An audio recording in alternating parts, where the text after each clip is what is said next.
Get ready to turn a single lot into 6 units, friends, as we dive into the world of residential rentals from The Sims 4. The goal is to cover the basics and try and make it as simple as possible, because it can feel like a complex area of the game. We will start with setting up residential rental lots and then move on to playing, including both from a landlord's and a tenant's perspective. Let's go. Firstly, know that almost any lot can be made into a residential rental lot. This being said, penthouses from City Living, apartments from both City Living and Eco Lifestyle, as well as a few special venue lots such as Windenburg's Von Hort Estate can't be made into residential rentals. But for your more standard lots, to turn them into a residential rental lot, you'll want to head into build mode before going into venue info at the top left and changing the lot type to be a residential rental. After this is done, you'll then be able to click on the gears icon to go into unit configuration. While it will always say you have your first blue unit, know that until you assign specific rooms or buildings to that unit, everything in the lot will be classified as a shared space, essentially meaning that everyone can go everywhere. Once you're in unit configuration, you will then be able to click on rooms and change them from being a shared space to being assigned to a unit, and doing this will change the borders of that room's color to match the color assigned to the unit located near the unit's name,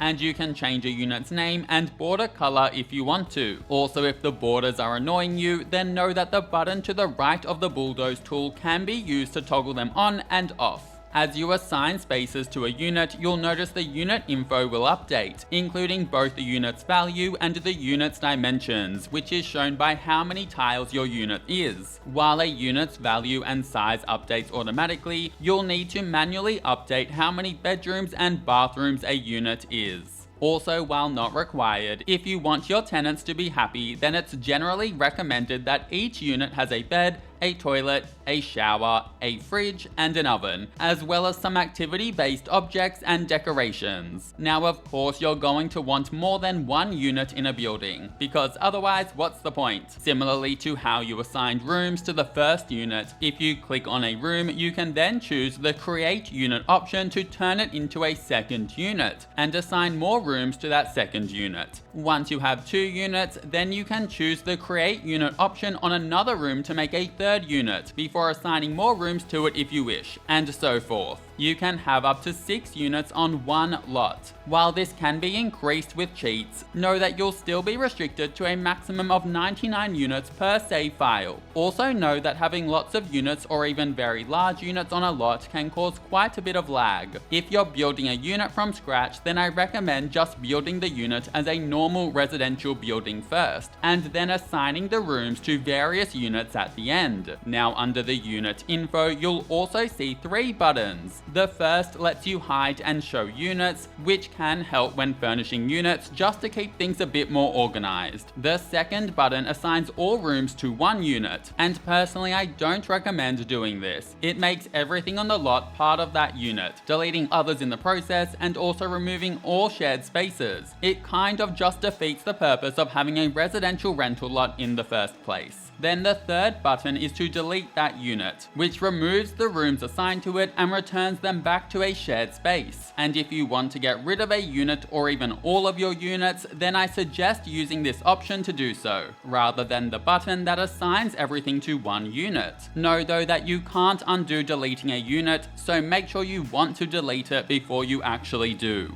One thing to keep in mind is that if you want to buy a complete house that you then want to rent out, sometimes the rent can seem kind of bugged. In this case, it's usually because the house is classified as a shared space, so visit the house and assign all of the rooms to a unit, which should hopefully fix the situation. And this is one instance where the Assign All Rooms to this unit button is helpful. Also know that if your sim is a property owner for a lot with multiple units, then the Home Unit checkbox will appear on the left of these buttons. and this can be used to determine which unit your sim lives in. Additionally, each individual unit can have its traits and challenges set independently of other units on the same lot, which is rather awesome and allows for heaps of customization. Now before we move on to look at gameplay, a few more tips. Firstly is that while not essential, you'll want to consider adding an electrical fuse box and a water heater to a shared space somewhere on your unit, as this will enable gameplay tied back to their maintenance, which as you'd likely expect impacts on both electricity and hot water. Placing these on a shared space will see it impact on every unit on the lot, while placing these inside individual units will only see them affect the unit that they're placed in. There is also a solar water heater option, and while this can't break, also keep in mind that it will only work when the sun is shining. Next is that it helps to make units a decent size, as landlords need to pay a 50 simoleon per day tax on units that they rent out. If you rent out areas that are too small, then your profit could end up being so tiny that it's simply not worth it or is even less than the tax. So keep this in mind. Next, we're going to look at becoming a landlord and purchasing a residential rental. Firstly, know that if your sim or household is already living on a lot that they own and you then change the lot type to become a residential rental, then they will automatically become the property owner or landlord of any units made on the lot. If you have previously subdivided up a residential rental lot into apartments that is unoccupied or partly occupied in your world, then know that from the world map you can only move in as a tenant. I'll take this time to flag that there's also a bug where sometimes your lots can have insanely high rent, like 4 billion simoleons a day rent, so hopefully you won't run into that. From my experience, this predominantly affects rentals that don't have a property owner, but overall it was just very strange and I hope it gets fixed. Now if your residential rental is already made and you don't want to move in as a tenant but rather as a landlord, then you can go and live in a normal residential lot first, and from there use the residential rental section of the owned business panel on the bottom right to purchase a lot, which can be either a residential or a rental residential lot. And know that if purchasing residential lots, then they will be converted to a residential rental lot after being bought. Say you purchase a residential rental lot that has a couple of units. You'll now be the property owner, and from the owned business panel you can rent each unit out and manage them while staying in your current residence. You can also move your household into one of these units to live in while still being the property owner for the whole lot, with the ability to rent out the remaining units on the lot. Know that if you move in, then you'll still own your previous home, so you can rent it out or sell it too. It is also worth noting that units you aren't living on will appear empty in live mode and will act like separate lots that you'll unfortunately need to go through a loading screen to visit. You can unhide a unit's contents and edit these units in build mode, but you can only edit units that are unoccupied, as once you have a tenant in a unit, then unless you're playing as that household, you won't be able to edit that unit until the tenant moves out. So you're now a landlord with a few units. A quick reminder that you'll receive a daily unit tax of 50 simoleons per unit that you own that your household is not living in. And this does make it so that sometimes creating and renting out incredibly small units is simply not worth it.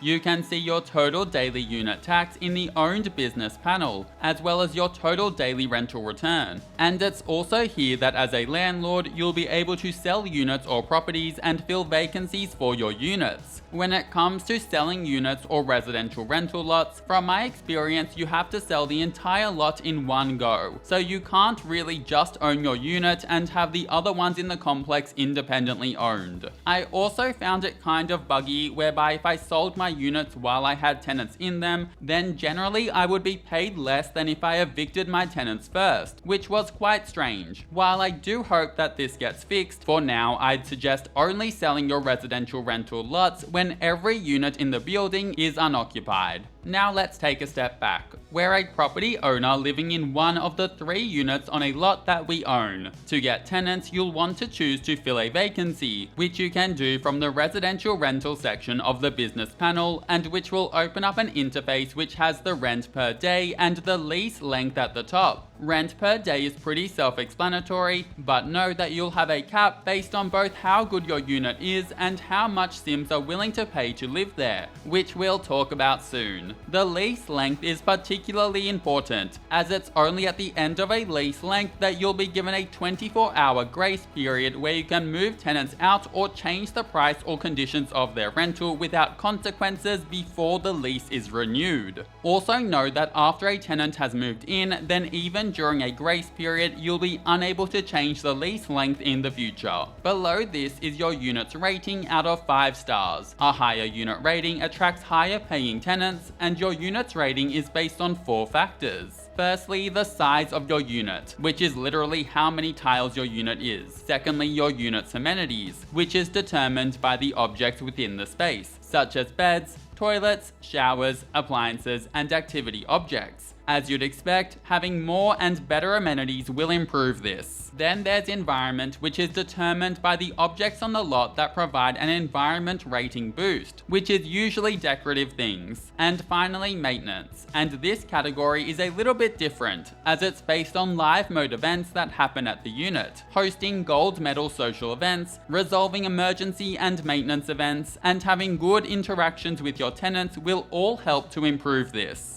Below your unit's rating are rules, with 6 different rules that can be implemented, each being a finable offence if broken. The rules include no social events, no loud noises, for example using TVs or stereos between 10 PM and 6 AM, a maximum occupancy rule meaning that you can't have 4 or more Sims in the unit, no trash overload, no pets if you have cats and dogs, as well as no ghosts. Note that if you alter these rules while a tenant is living in your unit and you're not in a grace period, then your tenants won't be happy and your unit's rating will take a hit. Once you're satisfied with everything, then click the arrow at the bottom right, which will show you the tenants that are interested in your unit, as well as how many beds they require and their rent cap. You can't rent your unit out to Sims if you don't have the amount of beds that they want in your unit, or if their rent cap is lower than the amount of rent that you're charging. You can, however, see what their rent cap is before returning to the previous panel and adjusting your rent per day to be around that of the highest rent cap. Once you've selected your tenant and you're happy, click the green tick at the bottom right to move them in. A quick note is that I found the maximum rental amount did roughly track the size and quality of a unit, but also sometimes varied widely between very similar units. I'm not sure if this is an intended design to simulate demand or alternatively a bug, but it's worth knowing that this is a thing. Also, once your units have been rented, you'll be able to view your tenancy agreement from here too, which will display how many days are left on the lease, and this is important because it ties in with moving out of units as a tenant or evicting tenants as a property owner. While the lease is active, you can still unjustly evict tenants at any time, but know that this will lower your unit's rating, harm your relationships with your tenant, and likely incur a fine a few days later too. Similarly, if you raise the rent price while the lease is active, then this will impact negatively on your unit's rating. Despite this, once the lease length has expired, then the next morning at 9 AM, you'll enter a short grace period that lasts for a day before the lease is renewed. During this time, you can increase rent or justly evict tenants without any repercussions. Also know that if your tenants fail to pay rent or breaks their unit rules, then you'll be able to justly evict a tenant outside of a grace period. Also, in addition to evicting tenants from their tenant agreement window, you will also be able to evict them in person within rental interactions. You know, for your Sims that love a little bit of confrontation. As a tenant, it's important to know that while you can move out freely during a grace period, you will need to pay a 500 simoleon fee to move out during an active lease. Also know that tenants can view their tenant agreement from the home section of their phone. Earlier we touched on rent, and when playing as a landlord, rent will only be received once per week on Wednesdays at 5 AM, so keep in mind that the payday is weekly. And of course, if your tenants don't pay, then you'll have grounds to evict them. As a tenant, you'll need to pay your rent once per week. Failure to do this will generally prompt a visit from your landlord, and if you refuse to pay for a while, then they'll start repossessing your furniture or potentially even have you evicted. As a tenant, you can ask your landlord for rent forgiveness too, but don't expect this to always go smoothly. Now let's look at unit rules more closely, and you can set as many or as few of these as you like when making your tenant agreement. Provided that your tenants abide by the rules, then really it's smooth sailing. But if you catch a tenant breaking a rule, then you'll see it go red within your tenant agreement. You can then post a fine to the tenant for breaking the rule, or even approach them in person to prosecute the fine for breaking the rule. This can lead to a payday of up to 1,000 simoleons depending on what rule is broken. But while your tenant might pay up, they could also refuse to pay, which will lower your unit's rating. You can kind of take advantage of rules. For example, I put a no pets rule in before then accepting a tenant who very clearly had 3 cats, before then handing her a fine. It's pretty unethical, but it could tie in with the kind of landlord that you're trying to be. Note that if your tenant refuses to pay a fine, then it does give you grounds to justly evict them outside of a grace period. From a tenant's perspective, repeatedly breaking rules and not paying fines can see you be evicted, so you will generally want to pay fines that you are given. That being said, you'll also be able to talk to your landlord and discuss rule changes. And if you can successfully discuss a rule forgiveness, then you'll remove that rule from your tenant agreement. And this can definitely help for things like having pets or for exceeding maximum occupancy, because it's not like you're about to kick out your pet or family member. I want to quickly touch on unit rating now, which has to an extent already been talked about. As you know, the size, amenities, and environment all impact on a unit's rating, as too does the maintenance of your properties. As you play, you'll notice that next to your unit star ratings, there will be up and down arrows that come and go, usually after a unit event, dispute with a tenant, or after performing inspection passes. And this will indicate whether your unit's rating is rising or falling, which is overall reflected by a unit's maintenance rating. As a landlord, you can visit your tenant's units before clicking on various appliances around the home and choosing to do inspection and maintenance,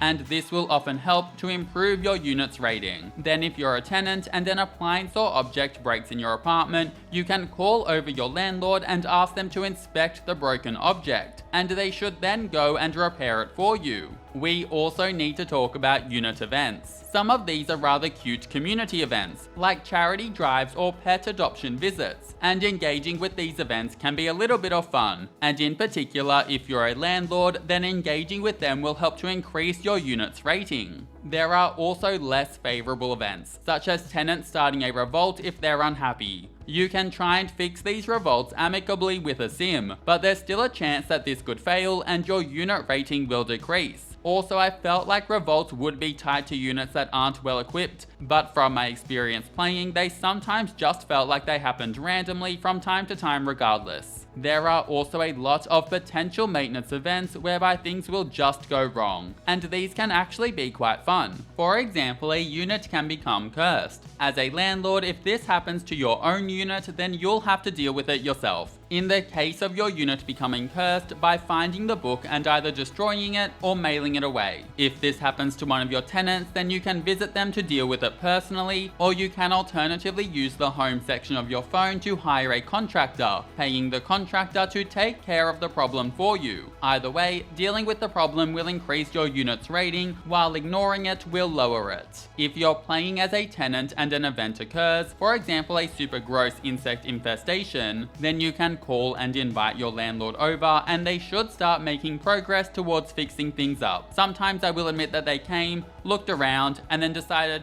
whatever, I'm gonna go now. You can also take matters into your own hand and fix the problem yourself, and doing this will see your landlord send over a small amount of funds as a thank you. The cursed book and insect infestations are just the tip of the iceberg. Units can end up being haunted by ghosts that need to be exorcised or confronted. They could also overload with trash that needs to be cleaned up, and even experience problems like electrical failures, as well as heaps of other maintenance events. Some of these events loosely tie back to the water heater and the electrical fuse box objects, so keep that in mind when placing these objects on your residential rental lots, and also know that these objects can be upgraded to function better. While I personally think that these events are quite enjoyable, know that if you don't want to experience them, then you can disable them within the pack settings section of game options. Just before finishing up, know that units can be managed remotely from another lot, using the tenant agreement window and your mailbox to communicate, as well as using your phone to hire contractors to deal with problems that arise. So know that property managing can be both a hands-on or a hands-off experience. That being said, hiring contractors will eat into your profits.